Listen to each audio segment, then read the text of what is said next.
On Masters of Spin this morning, how a so-called joke during a global health emergency can backfire quite dramatically.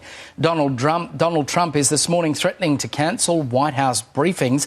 He has in fact just tweeted, "What is the point when the lamestream media asks nothing but hostile questions and then refuses to report the truth or facts accurately?" This comes after heavy criticism after the president asked if injecting disinfectant could kill the virus. Now, he is claiming it was all just sarcasm. Right, and then I see the disinfectant where it knocks it out in a minute, 1 minute. And is there a way we can do something like that by injection inside or... Now, I was asking a question sarcastically to reporters like you just to see what would happen. Wow, he's on the defensive now. Joining us this morning, advertising and marketing experts Matthew Bywater and Jane Caro. Good morning to you both. Matt, we'll start with you. The presidential news conferences have really been one car crash after another, but cancelling them, I mean, that's really frightening. That is really stemming the information flow to the American people. And this is a terrible look. I actually think, I mean, what he did was what he said in the first place, disinfectant. It's very hard to believe and to know where he's actually going to. He would have survived it. Could he get past that? Because Donald Trump, we'll remember, he is the unpolitician. His very success has been that he's not a regular politician. But cancelling the White House press conferences, if he does do it, this is a terrible look. Well, there are so many Americans that are desperate for vital information about what is being done by the task force there to combat this virus. Jane, more than 200,000 people there have now died from this disease. Surely Trump can't complain for being criticised about joking about it, given the significance here. He wasn't joking anyway.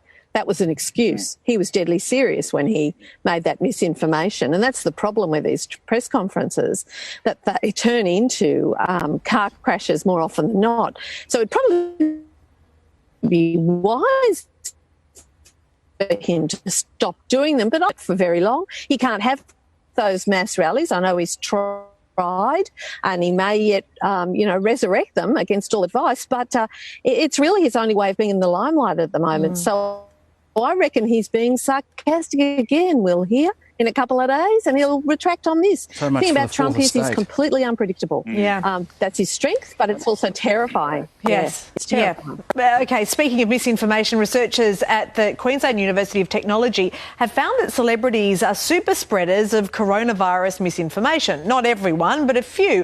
Now, there is this conspiracy theory shared by the wife of Novak Djokovic. It claims the rise in radio signals coincides with pandemics. All the steps in the electrification of the earth and how within 6 months there was a new flu pandemic all over the world. There has been a dramatic and quantum leap in the last 6 months with the electrification of the earth. And I'm sure a lot of you know what that is. It's called 5G.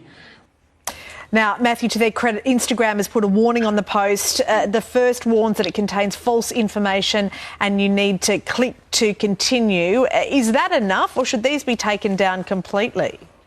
Oh, that second part of the question, Mon. It's hard, isn't it? It scares me we don't like governments controlling freedom of speech and controlling the press. We know that's bad. What makes us think a private organisation is going to be better than that? In fact, it's actually probably more scary. I think what they're doing right now is good. They've increased their checks. They've added to the human element, the algorithm. They've got 45 fact-checking organisations, depending which country you're in. So they're adding to the checks and processes and letting people know that this could be false. It still gives them the option to get the information. The last thing you want to do is see this go underground. It's better to have it out in the open, allow the people to make their own decision and work on people's decision-making processes rather than just cut it out and just add to the conspiracy theory.